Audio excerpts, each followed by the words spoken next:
Want me to do it? And it'll be very quick, but we need to start it off. You just explain what it is, and then we can go. And where's the water?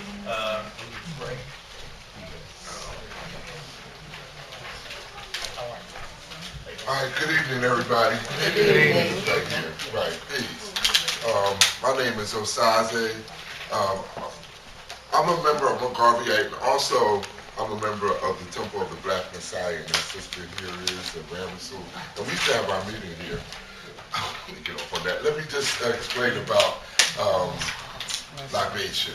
Libation is giving honor to and remembrance to our ancestors. A lot of people say, you think dead people are going to help you. It's not about dead people helping you, it's about us remembering them. And in remembering them, that helps all of us. Right, so, and that's what it's about. So we honor our ancestors by calling out their name. We use water to pour it back into the earth so that the water recycles again. It's the water that planted it right back again. It's to recycle. And that's in remembrance of our ancestors. When we had the Temple of the Black Messiah, we used to, Mike, can we light a candle? Oh, okay. You got something to light? No, sir. I got a lighter. I got a lighter. Oh, okay, thank you.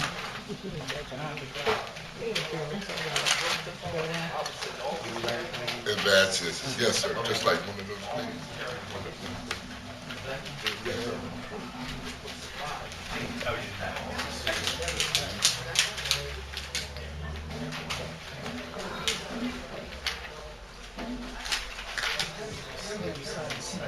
How are you? Good, good. I was just going over libation, and I was talking about the Temple of the Black Messiah. So when we had our service, Temple of the Black Messiah, we always, I always lit a candle, and that's the candle, that's our focus. This is our spirit. This is our creator. This is who we pray to. So, sister, turn the lights out. So we should turn the lights out. And this is your focus. This is what you're going to focus on. And All right, we're going to get started. By the way, we definitely want to give a big shout out to, and folks, please keep it down. You can certainly talk, but please, if you want to talk, please talk outside because we want to stay focused on what we're trying to do here tonight. Before we actually get into tonight's program, another big shout out to UNIA for allowing us to use this location for today and for the past few years. We do have a donation that we will be giving to UNIA this evening. As soon as I run back to my car, I want to make sure we do that before the night is out, but really appreciate what they've done. I want to get started like this, after the libation, which is always important for Africans. Anytime we talk about anything that's in connection with slavery, I want to preface it by taking a page out of Dr. Ed Robinson's book. He says that it's really important. By the way, Dr. Ed Robinson was one of the official historians of ATAC, ATAC, Avenging The Ancestors Coalition, the group that fought for the slavery memorial at 6th and Market, and now fighting for Dr. Robinson's Afrocentric infusion into the school district curriculum. We're also fighting against police brutality, fighting for 5,000 black men, women, and children buried under a trash dump in South Philly. So we're doing a whole lot of stuff. But Dr. Ed Robinson taught us that when we talk about the plight of black people, specifically when we talk about slavery, we ought to put it in context. Slavery is important to discuss because it explains our plight today. Why are black people at the bottom of every category? Employment, education, home ownership, all that stuff, we're at the bottom.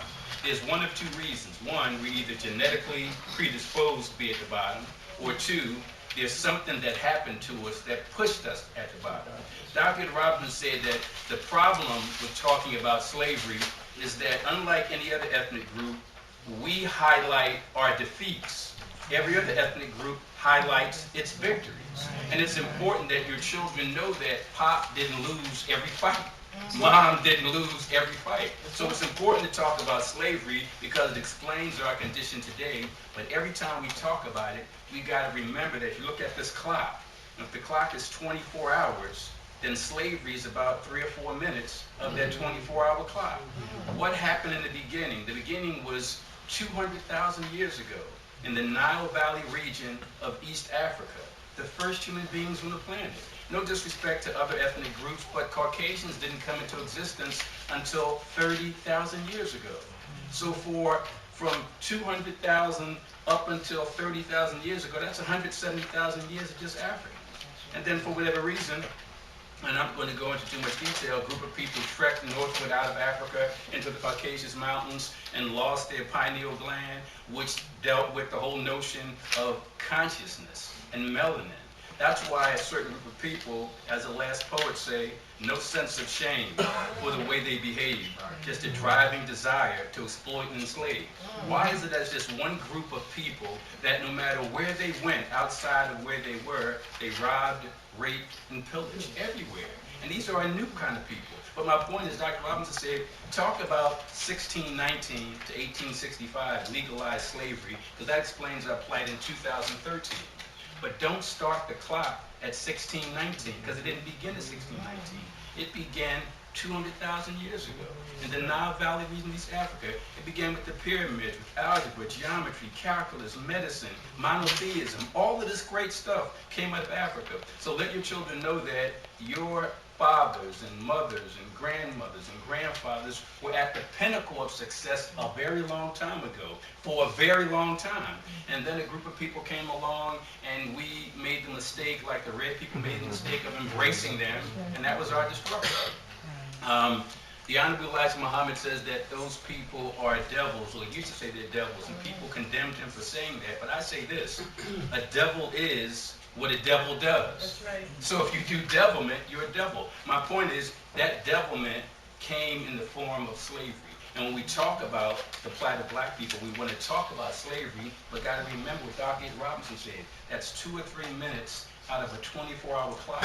Let's first talk about our greatness and what we've done, because if we could do it yesterday, we could do it today and tomorrow. But if it's only about being defeated and beaten and enslaved and oppressed, then it's going to be like that. So I just want to start out with that, talking about our greatness. But it's important, too, to talk about slavery. Why?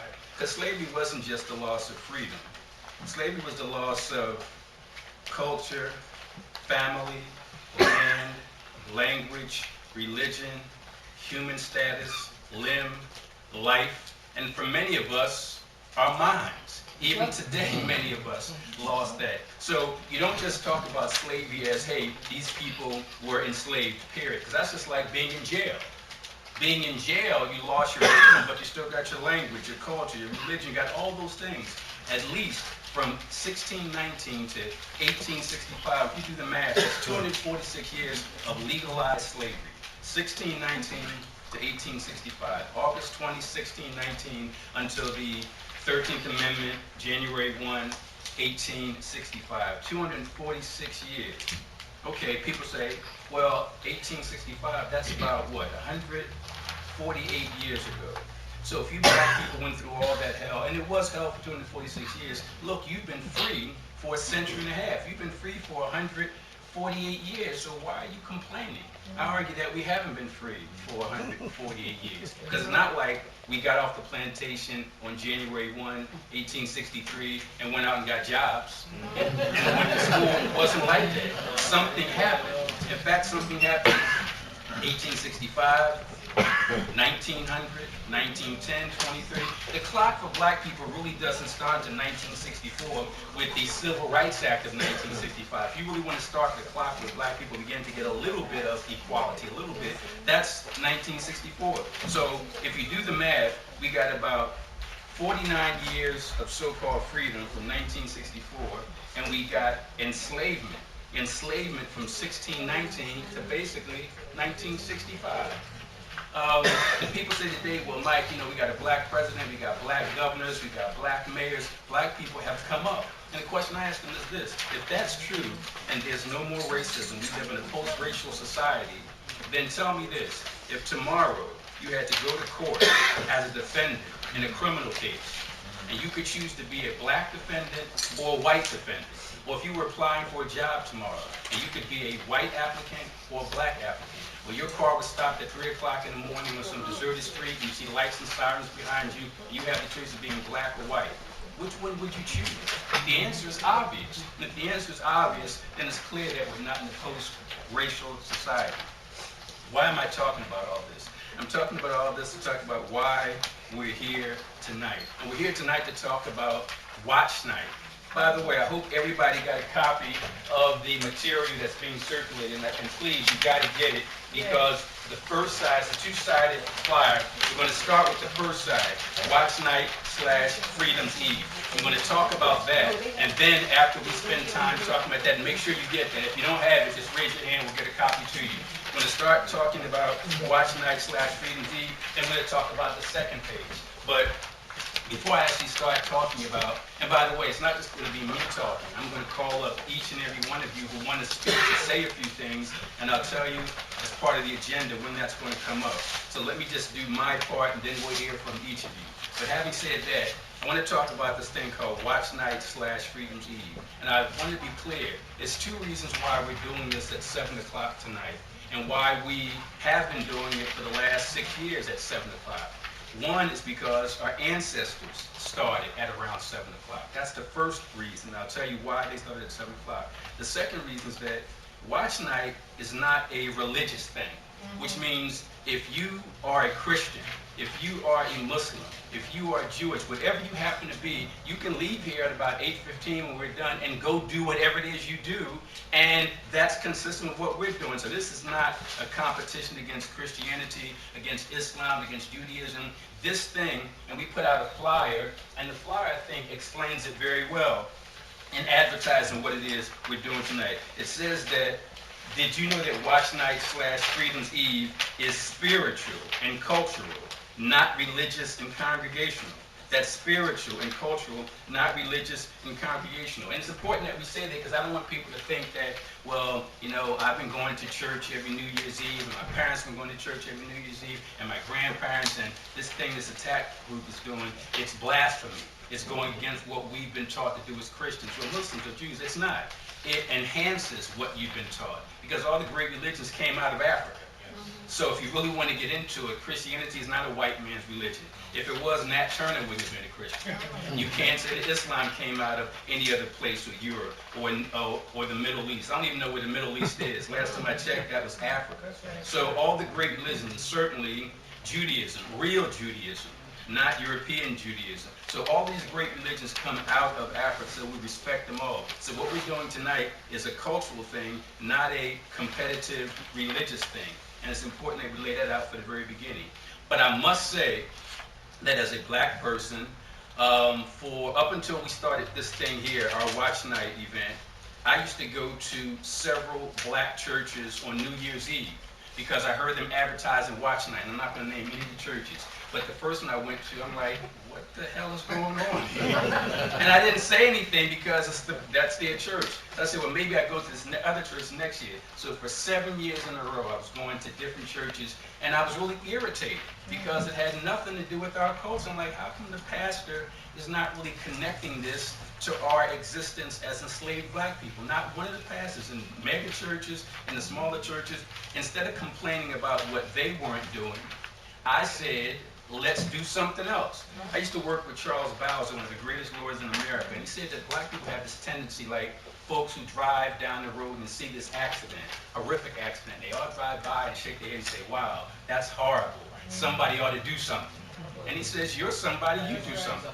So instead of me complaining about what these black ministers weren't doing, I say, well, let's try to educate our people and talk about what Watch Night is really about. So let me just jump into what Watch Night is really about.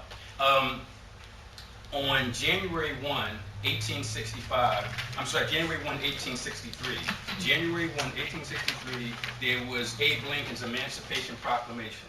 And history books tell us that that's when he declared all black people were going to be free.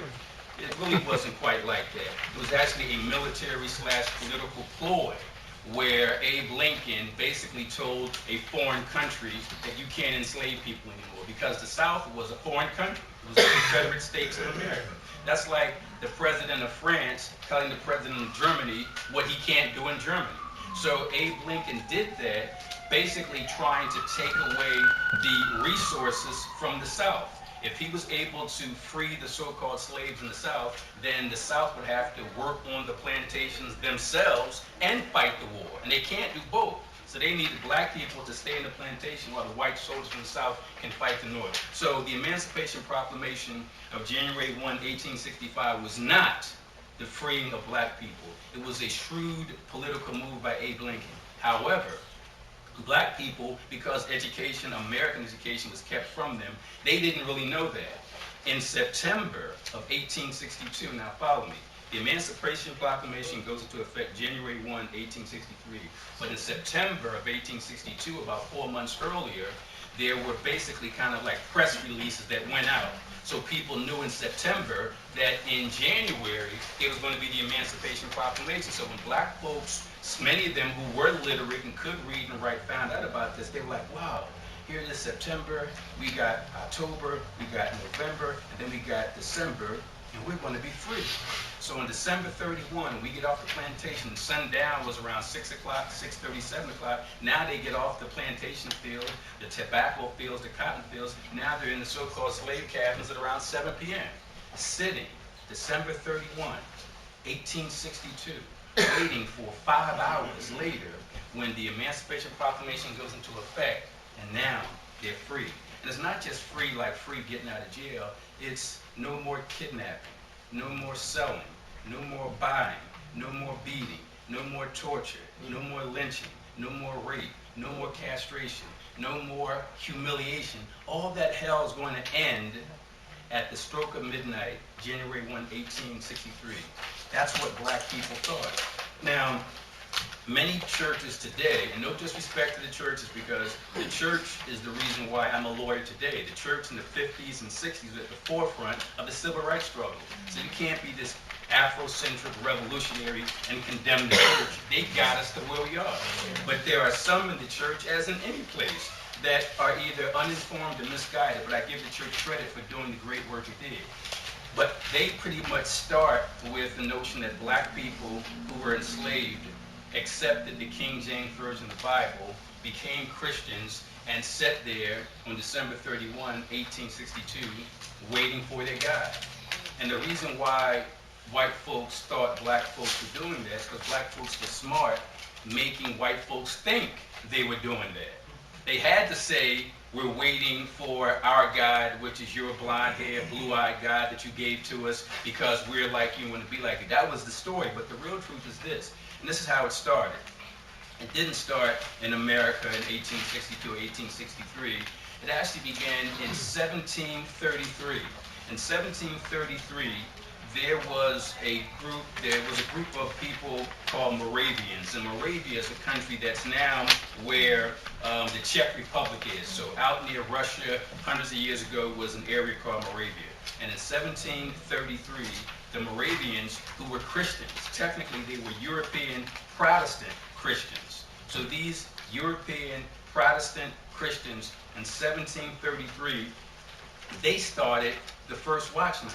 And they met in this palace of this guy named Count Nicholas von Zinzendorf. And he had this major, spectacular palatial palace in Germany. And this is 1733. And he, Zinzendorf, is just like them. They're all European Protestant Christians. And they came up with this notion in 1733 that they were going to sit on December 31. Thank you.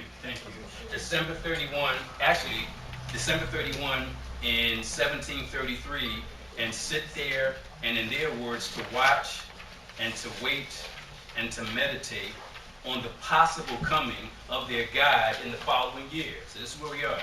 This is in Europe. This is in Germany. These are European Protestant Christians. 1733, December 31. They're sitting there saying, hey, we really haven't lived a great life. We haven't lived a good life. We've been doing stuff to people, doing stuff to each other, basically been sinners. So now we need to get ourselves together because in the next year, our Lord and Savior might come. And if our Lord and Savior might come, we ought to sit here around 5 p.m., 6 p.m., whatever time it is, and sit there and wait and meditate and watch. Wait and meditate and watch on how they're going to improve themselves spiritually so that if Jesus comes in the new year, they'll be all ready for it. Remember, this is 1733 in Germany, in Europe. Fast forward about 40 years to 1770, and we get to a guy by the name of John Wesley. And John Wesley from England was a Methodist. And he's actually, before he became a Methodist, he was actually a Christian Anglican. And Anglican just means from England. So he's a Christian from England. And these Christians from England, led by John Wesley, came up with this notion called the methodical approach to Christianity. In other words, they came up with how a Christian should live. And they kind of had their rules, their procedures, their methods. So from their methods, they called themselves the Methodists. So these Methodists in 1770 in England, like many English folks, decided to come to America. So in 1770, John Wesley and the Methodists come to America, specifically to Pennsylvania. In fact, right here in Philadelphia, where their church still exists, it's actually Old St. George's Methodist Church near 4th and Race, or 4th and Art Street.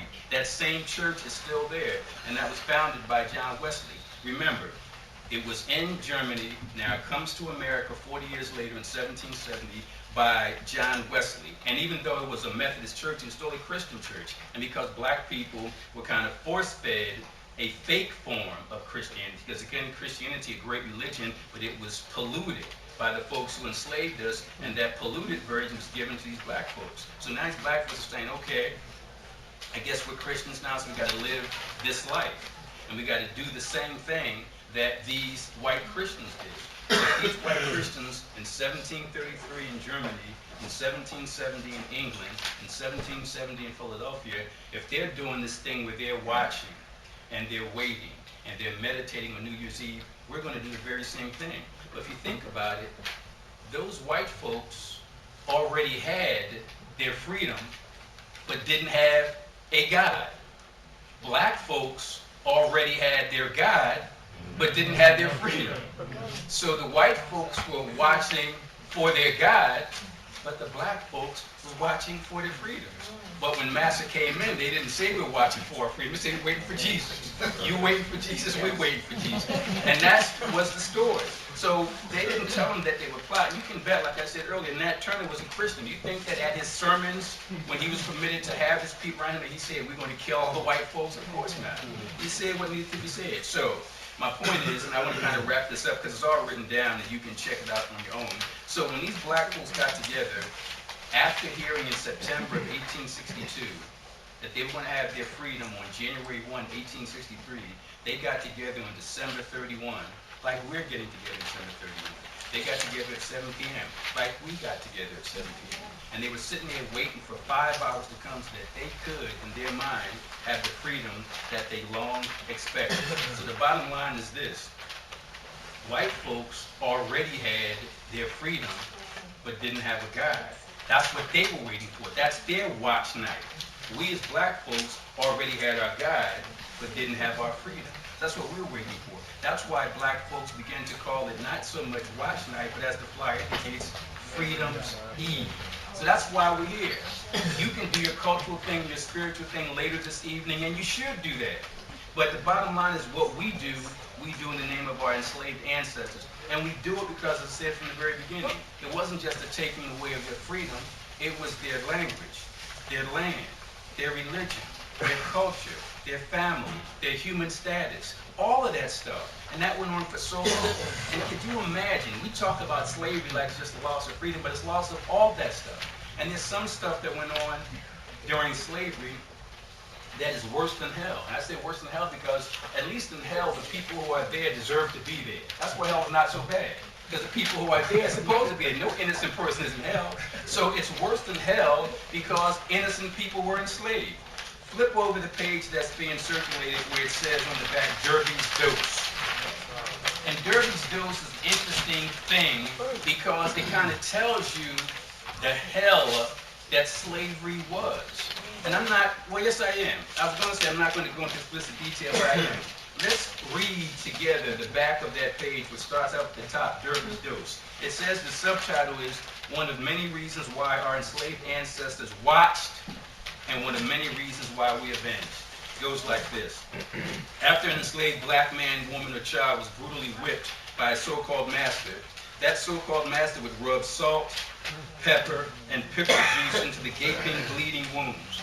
That so-called master would then place the victim on a board, strap his or her arms, legs, and neck to the board with his back or her back against it, lay it flat on the ground face up, insert a device into the victim's mouth to hold it open, and then sadistically force another enslaved black man, woman, or child to squat and shit, actually shit, into the victim's mouth. And then the so-called master would wire the victim's mouth shut for 5 hours. Then I go on to say this vile, depraved, and perverted form of abominable torture. Let me just back up. Vile means wretchedly repulsive. That's what vile means. Then depraved. Depraved means psychotically corrupt. That's the definition of depraved. And perverted means wickedly disturbed. So when we say this vile, depraved, and perverted form of abominable torture, and by the way, abominable means totally reprehensible. So this vile, depraved, and perverted form of abominable torture was called Derby's dose, because on May 25, 1756, on a Jamaican sugarcane plantation, a black man named Derby was the first of many victims of this white devil, Thomas Thistlewood. And he's not a devil because he's white, he's a devil because he's a devil. Victims of this devil, Thomas Thistlewood, who forced a black man named Hector to do the shitting. By the way, this Thistlewood guy, he also raped 138 black women, a total of 3,852 times. In addition, he enslaved black men, women, and children as guinea pigs in these barbaric medical experiments. We know this how. We know all this because Thistlewood himself admitted it in his 14,000-page diary. You ought to read it. It's online. It's entitled The Diary of Thomas Thistlewood. Incidentally, such unearthly malevolence. And I say unearthly because I want to talk about hellish stuff and devilment. Such unearthly malevolence, meaning evil, was not uncommon among so-called slave masters. And that's because they were permitted by law to do to black people anything and everything their heinous minds could conjure up. So anything that this person could do to you, anything he wanted to do, as perverted as he might be, the law allowed it.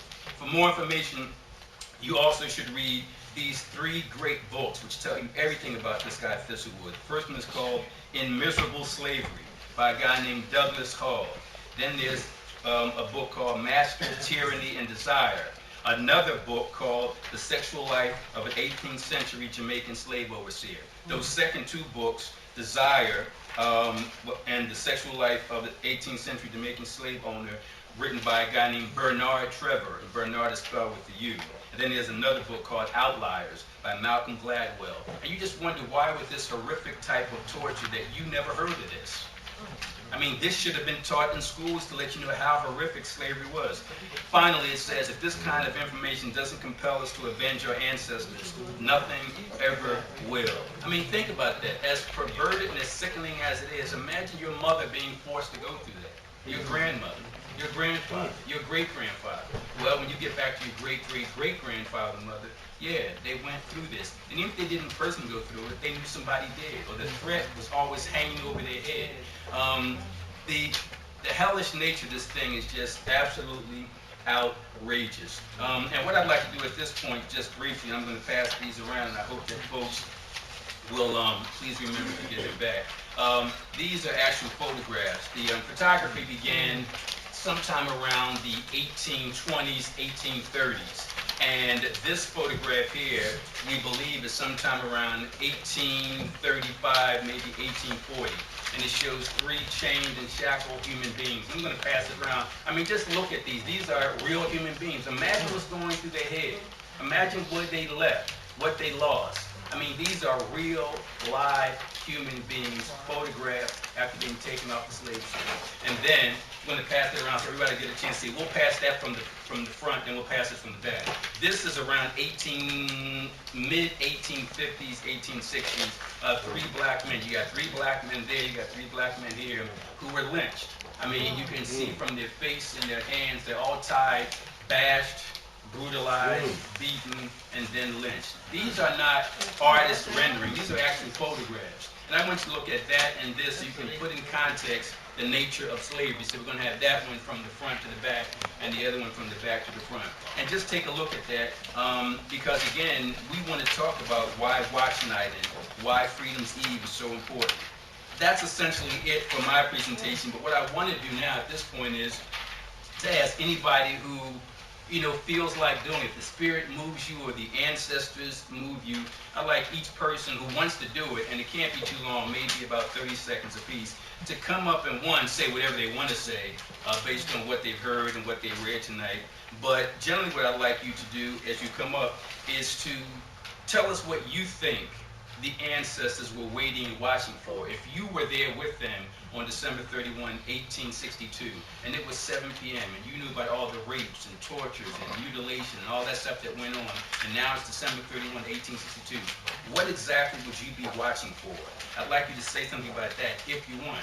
And the second thing is, knowing what you know now about slavery and what you've known about slavery, especially this whole Derby's Dose thing, what you plan to do beginning in 2014 to avenge your ancestors. So the first thing is spend about 30 seconds saying whatever you want, or two things. One, what would you have been watching for December 31, 1862? And two, what you would do and what you will do to avenge your ancestors in 2014 and beyond. So each person, one at a time, about 30 seconds apiece, just come up.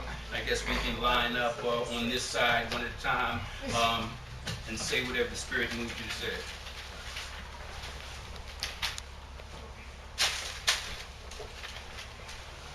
Greetings.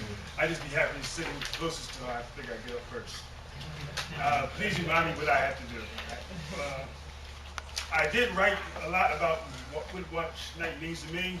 I'll hand out these to you if you want one later after I get finished talking. What was the first thing I'm supposed to answer? Well, the first thing is what would you have been watching for? Second thing, how you will avenge. Okay. What I would have been watching for is the spirit inside people's eyes who really wanted freedom, who didn't, and who I believe I could trust, and who I believe would turn another color if they had the opportunity. One thing I want to say in line with what Michael Coard told us, and I believe he's a great historian, as quiet as he's kept, is that my grandmother or my mother, or both of them, told me that often when a black man or woman was in what was called slavery, they had to cook meals for the so-called family. And sometimes master's baby, master for lack of a better name, baby or sons needed their butt cleaned. And of course, the stool went into the dinner. And you know who ate it. That's one thing that a lot of us don't know, that we did have access to part of their meals. So basically that's it. I will give you my definition of what Watch Night means to me, right here. And my good news is what happened to me all year, and this is the last thing. I've been accepted to medical school. This week I was accepted, maybe 7 days ago. And I'm still halfway between here and the ceiling. I'm walking like on air. The school is not in America, it's in the Caribbean. Okay. And after I spend 2 or 3 years there, probably 2, they're going to ship me to New York City. The rest of my stay. So it is American medical school, and I was working, if not in New York, somewhere. From being around people like us, I'm going there. One thing I don't like what I see is I don't see enough 5 and 6 and 10-year-olds. So let's get them to make this a family affair. Yeah. Okay. Thank you. Sir.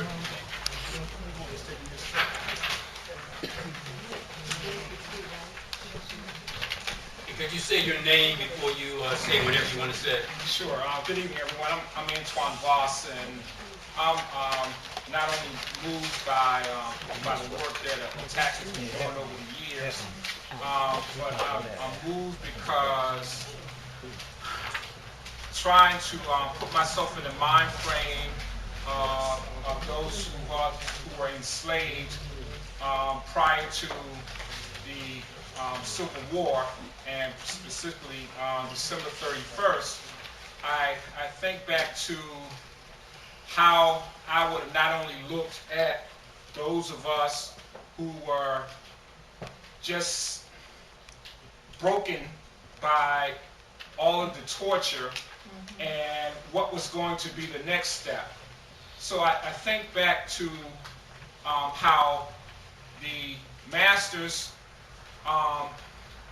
became upset when they learned about Nat Turner and how Nat Turner had led a rebellion in the 1800s. And I'm not a great historian as attorney Michael Coard, but I aspire to. And when Nat Turner decided to lead his rebellion for, what was it, a week? 2 weeks? He gained the entire South's attention. And they feared the retribution for the torture that they had perpetuated against us. So I can imagine on December 31st, when some of us had learned months before that freedom was on the horizon, there was a jubilee. And I know that jubilee was pronounced and it was repressed at the same time, because there were those of us among us who were still not convinced that that freedom was going to occur. And yeah, President Lincoln did pull off the massive misconception of emancipation. Yeah, he did it for political reasons, and he did it for war reasons, because the North needed the slave to fight, because he knew we were great warriors. And they repressed that. They repressed our total existence. And just to wrap this up and say, what am I going to do in 2013? Being a grad student at Lincoln University and thinking more so about our psychology and how we need to not only become healed, but we have to stop being so afraid of talking about slavery and acting like it doesn't exist, because being descendants of slaves is actually our strength, which allows us to go forward. So in 2014, I want to become more involved in the social justice movement for things that affect us on a day-to-day basis.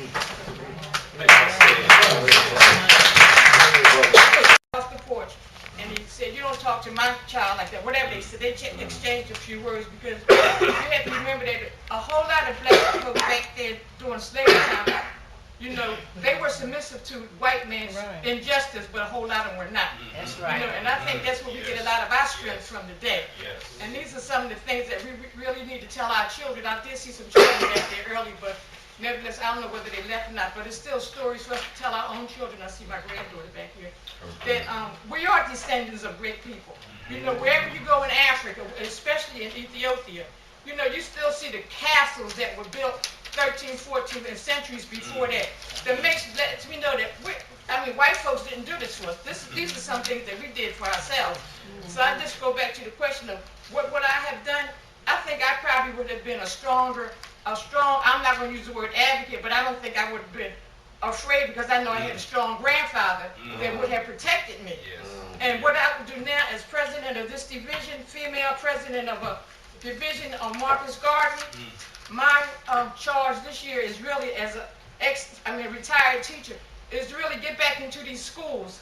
Not so much into the schools, to open the doors to the UNIA, so that our children will learn the true history. Because the history that we're getting here tonight, whether it's Watch Night last year, the Watch Night that's going to come next year, 2015, this is the history that should be put in history books. This is the history that our children or our people would never get to hear unless you come to venues like this. These are things that all black organizations, we need to open our doors, we need to support one another, we really need to teach one another, because we are really hurting, you know, and we all need healing. Even as I looked at those pictures, and I have a picture in my house where you can see a man being lynched and a little young boy just looking up at him. You know, you can't see his face, but you know, you just see, you know, you just feel. And when I just think about it and see things like that, it's really you know, it's heart-wrenching because we know that people went through so much, but we got to remember that we are the ones that we've been waiting for. Those are our people. And we belong to them just like they belong to us, and we should never, ever forget it. Thank you.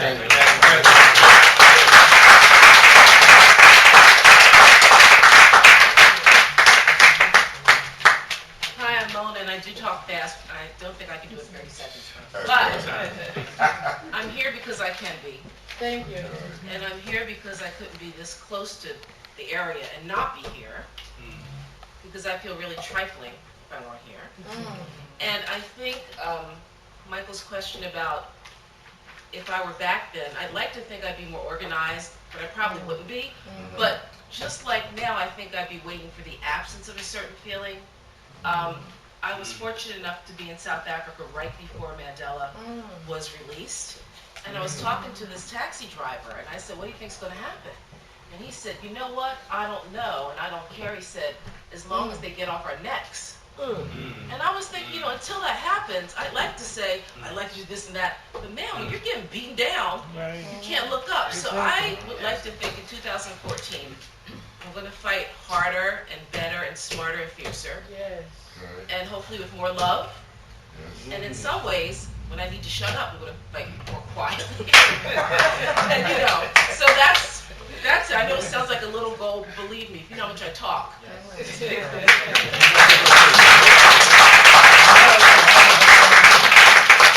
Anybody else? Yes.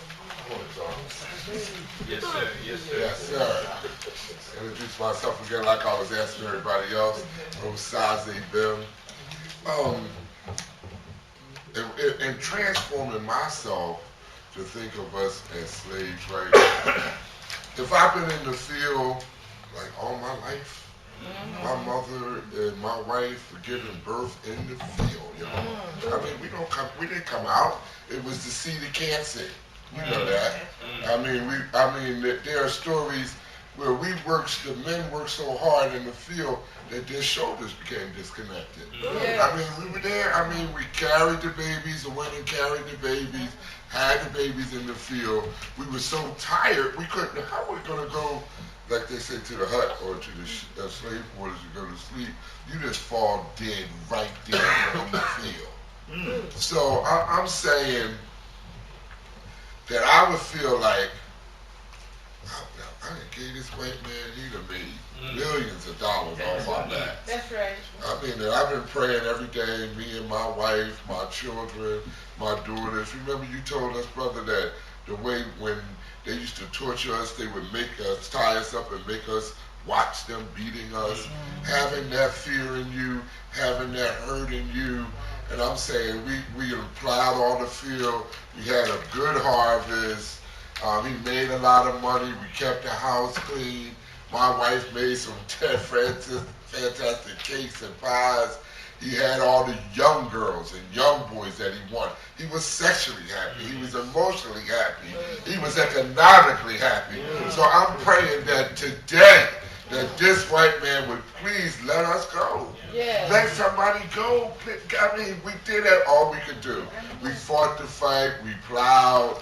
We worked. So I would just be thinking, if I could transpose myself, knowing I'm in the field, I'm dirty, I'm stinking, I've been out there all day, all night. I'm just praying, God, please put some feeling in this white man's heart that he would let us go. Let my sister go. Let my mother go. You know, I mean, we've been slaves. That's all we know. That's what we've been doing.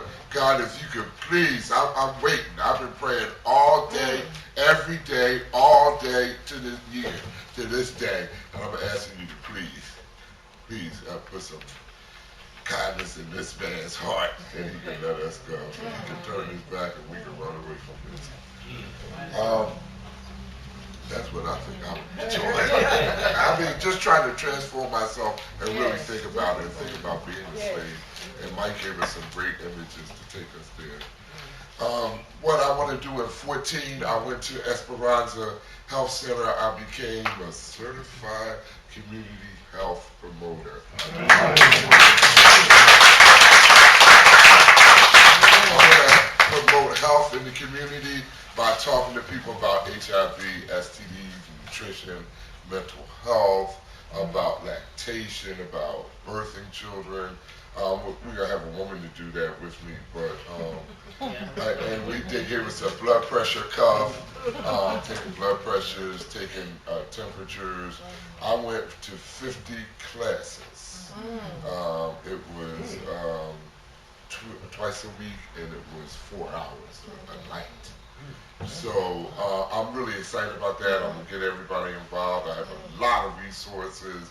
They did a really good job in training us. So that's what I want to do. I want to be a better health promoter. I want to be able to help some people and listen and pray with them.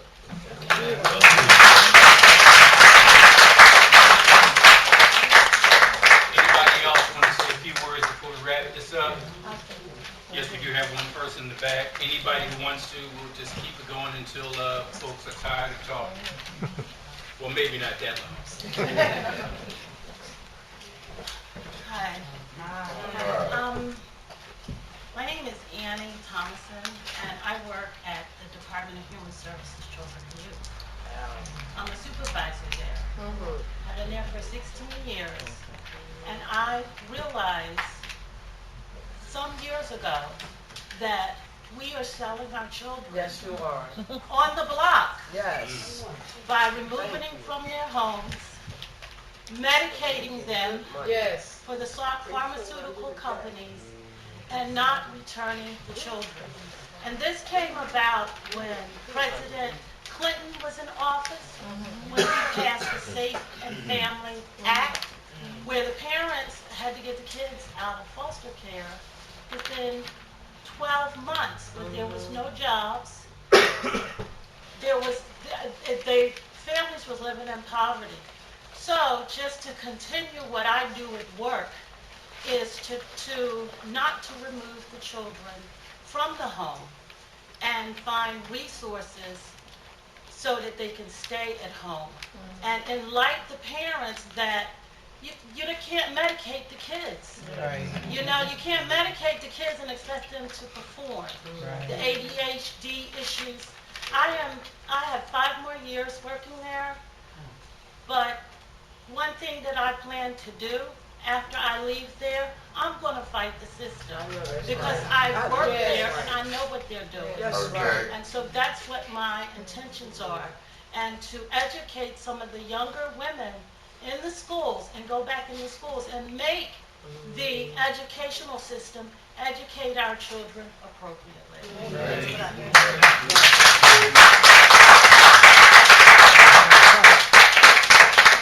Anybody else? Any final words? Yes. Thank you.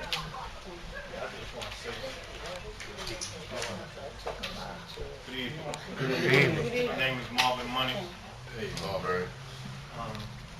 And this is my angle on it. Avenging the Ancestors, for me, is really an understatement. With that being said, can we all agree that black people are in a state of emergency?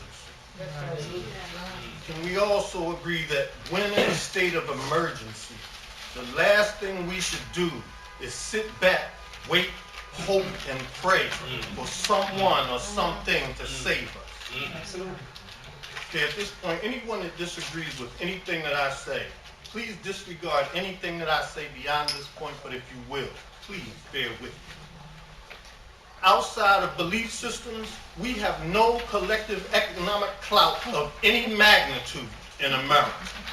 And every other people bank on the distrust in ourselves. That's right. Enough about what's wrong with us. May I offer some solutions? Mental and physical revolution. Black people in America are in the most strategic position in the entire world. We're the most informed, the most technologically advanced, and the most physically developed. And that's why other peoples of color don't respect us. Because we, as the mothers and fathers of civilization, won't take the lead and make a show of strength on the world scale. We must build a financial fortress. We must finance and fuel the economic development of ourselves. We must use the World Information Network of distributors, the hip-hop culture, and tell the world that chance has come round and that this time the revolution will be televised.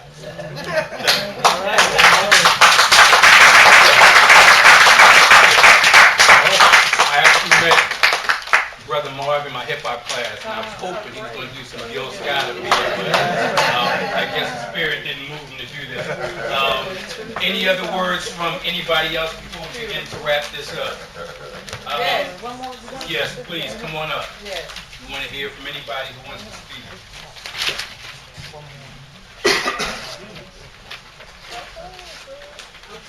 I'm really nervous because someone invited me here, but she said it was going to be like 50 kids and stuff, so I said I'll just come out. But the only thing I want to say is it's just something in me that, you know, I try to not think about, you know, slavery and things, but it's just something in me that just won't die. It just reconnects me to things that happen, and you know, and I always ask God, like, God, how did you allow this to happen? You know, but I just think that if people want to brush slavery off the, you know, take it off the map, that has never happened. But I think our ancestors are keep talking to us spiritually, saying it's something that we must do. Something with, I'm not a racist or anything like that, but it's just like you can't, it's telling us that we can't keep trusting these people that keep putting us in bondage. And it's, you know, the more wisdom you have, the more grief you have, because I'm grieved because I'm looking at things differently. I'm looking at my mom, she's half free and she's still tough like she's half a slave, and it's just so hard that I'm trying to tell my family and get past this cycle, and that black people are a target, and I'm just here to say, I mean, I really don't, I'm so nervous, but that's okay. It's just that it's something. Give a round of applause. You know, I don't know what the answer is, but I just think it's just a mental thing, you know, and that's our worst enemy. It's all in the mind, and we have to, you know, put some other things in there, and that's the hardest thing to break.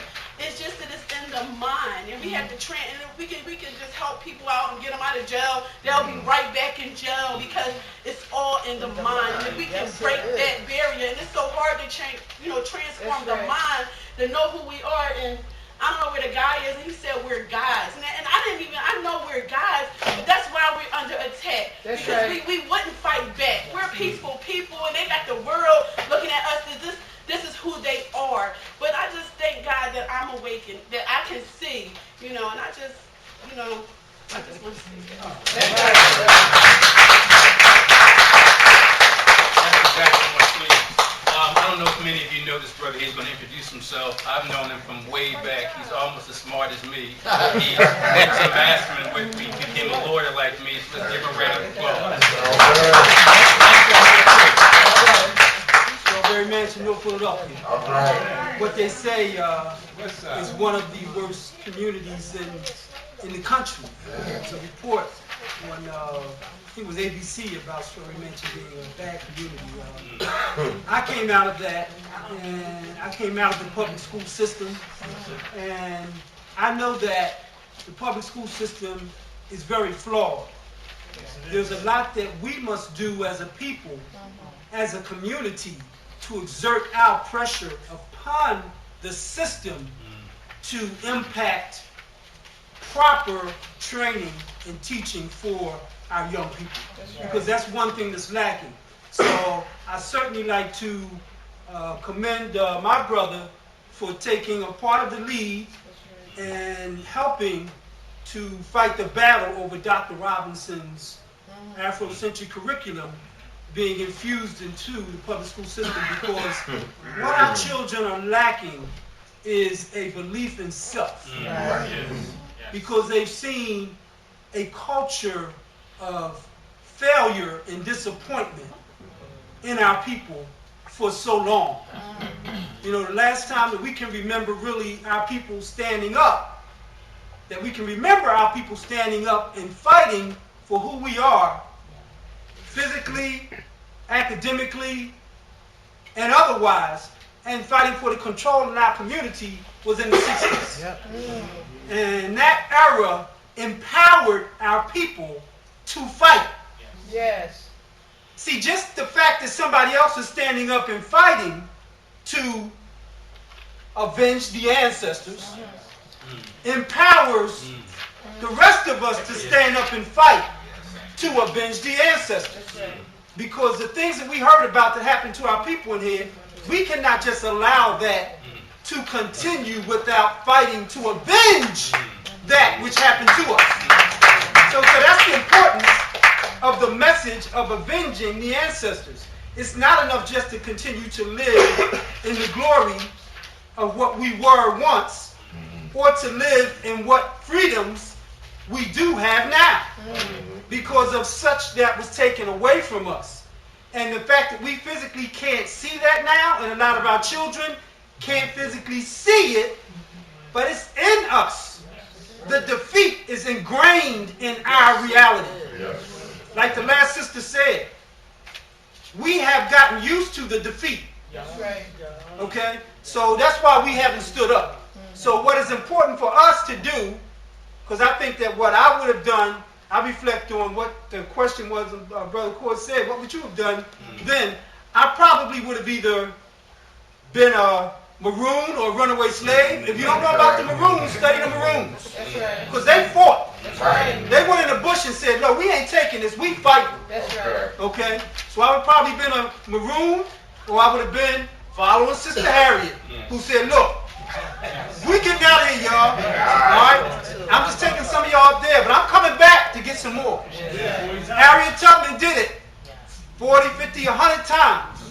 And if you didn't want to go, if you got in the way of success, she pull a gun on you and say, yo, I'll blow you out of here. You go too. That's what Harriet Tubman did for us. She stood up. And I'm saying that it's incumbent upon us in this generation to stand up. And whatever way you stand up and do it, it's your choice. But stand up and fight, because we cannot allow what happened to our ancestors to continue to happen to our future generations. And that's what's happening. Okay? So in 2014, I'm committing and recommitting myself to that fight. I do it inside of UNIA-ACL, right here in Division 121. Our president, Nadine Lester, spoke to you earlier about that. And I do it in the legal system. And I do it in the community, in Strawberry Mansion. I go into the schools and speak to the young people and draw out as much as I can to say, hey, well, you can do it. Some of them hear me, some of them don't. All of them respect me. Okay. I can say that over 20 years of being in schools and fighting as a external force, not someone that worked in the system, but someone who went in with a motivational education program that we call School is Cool, that transformed young people. 3 of my students are now lawyers. So they got the message. Okay? So the main thing is to keep pushing in any way that you can to avenge the ancestors, y'all. And we're going to do it, because what happens in a scientific process, it's like it's a scale of justice, as we know, my eye. The more force that you bring against creates a stemming of the tide. The more that you just exist and allow, the negative forces continue to prevail.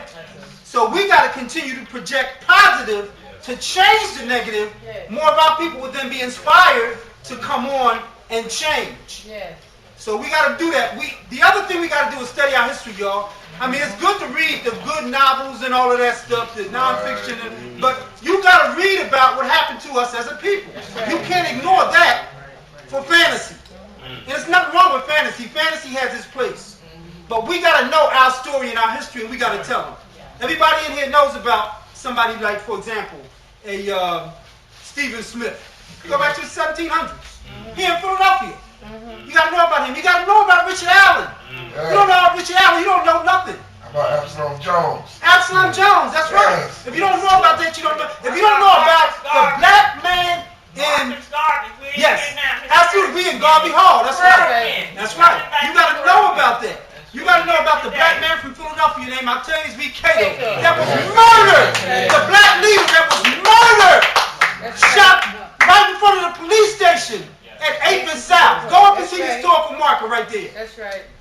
When our people were rising up to gain power in the 1850s in Philadelphia, the Martin Luther King of Philadelphia was murdered on the street on election day, shot in plain daylight. You gotta know about Octavius B. Cato. You gotta study our history, y'all. And those are the stories that we gotta tell to our young people. It ain't no Superman. You can't keep telling them white stories that they want us to believe. Tell them about the supermen and women of our history and culture, and we will win. That's right. Pamoja Tutu Shinde. Together, we will win. Thank you.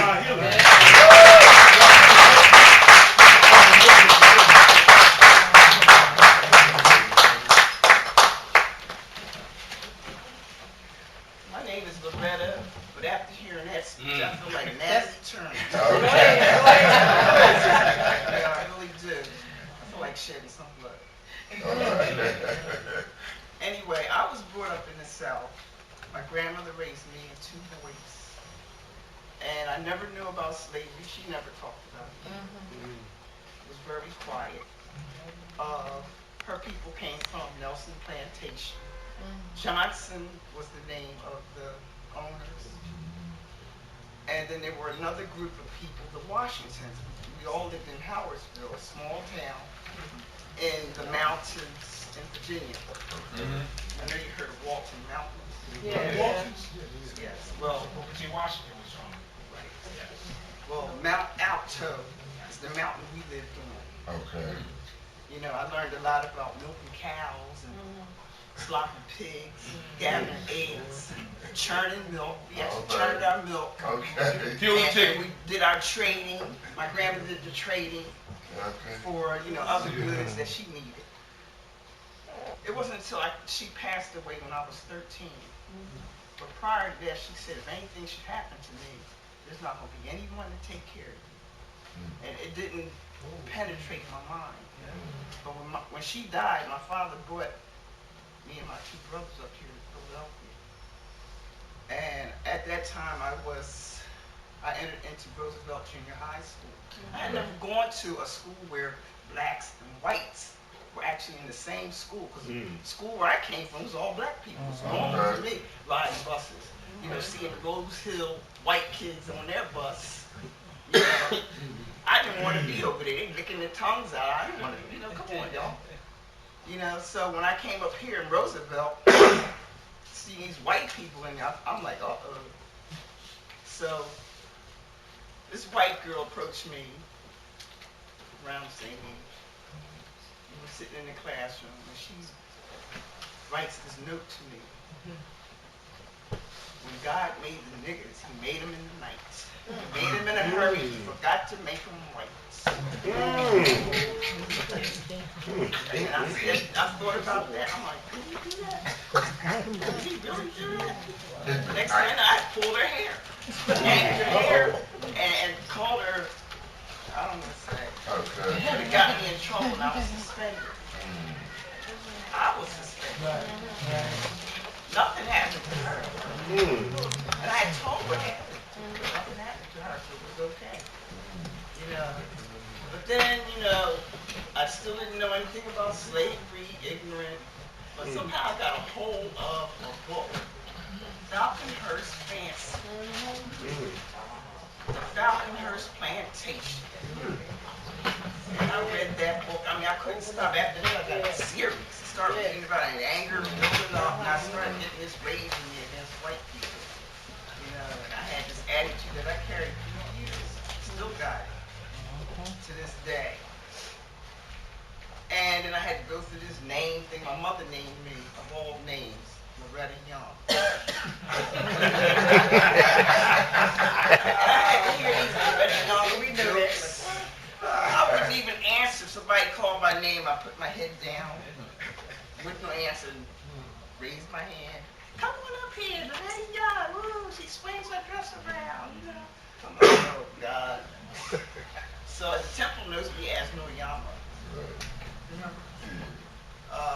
Ishaka Musabara Shango being the name. And it means born on Saturday, steadfast, you know, or stubborn in a way. I'm stubborn, I am.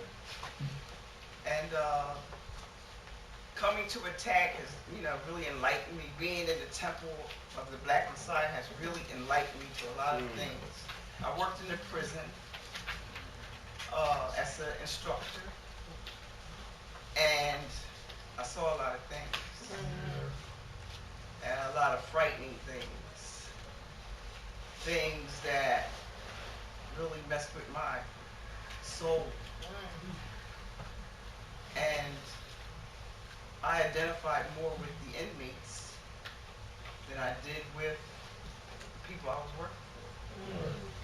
They didn't allow me to do certain things. Don't hug the inmates. I'll hug them even more. I did things that probably would have got me fired.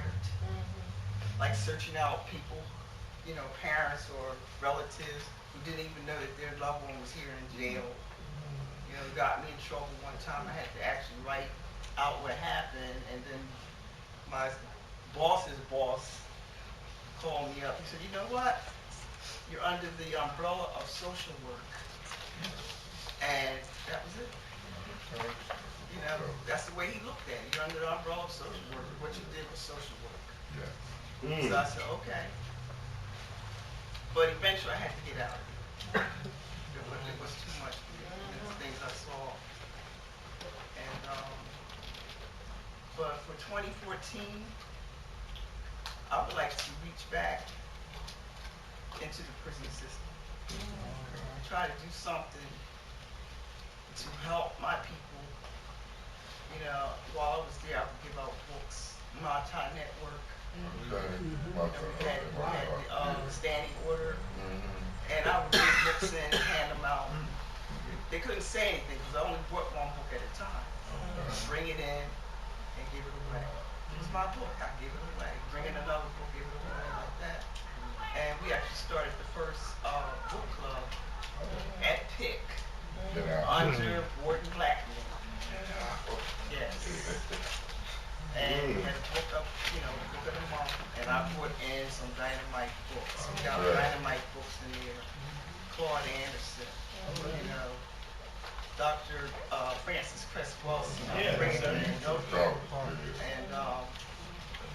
I would just like to help them out more. Maybe get some more books in there that they can read, because I know that they need that. That's what they really need.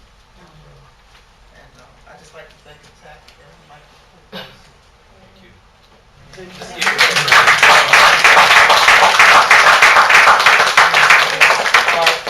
going to wrap this up tonight, as we always do with our Watch Night/Freedom's Eve.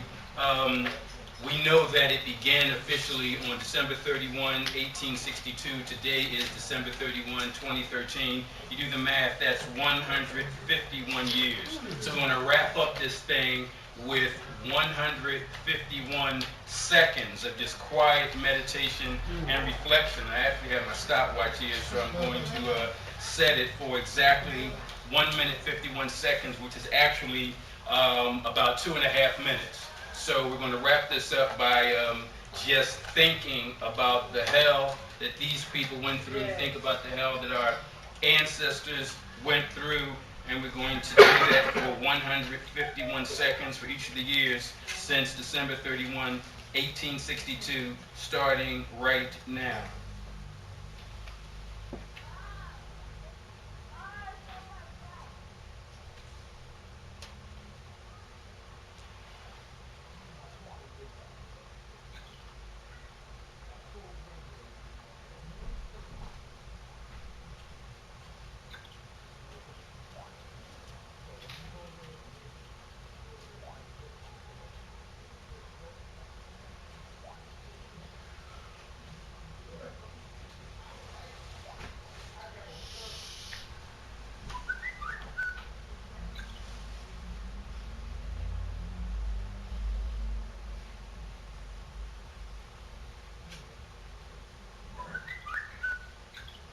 50 seconds left.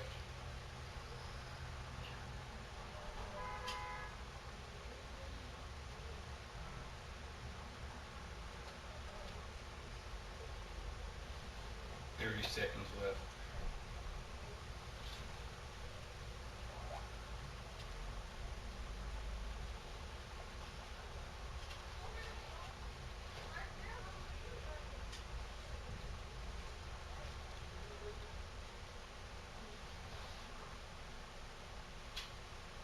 Ten seconds left.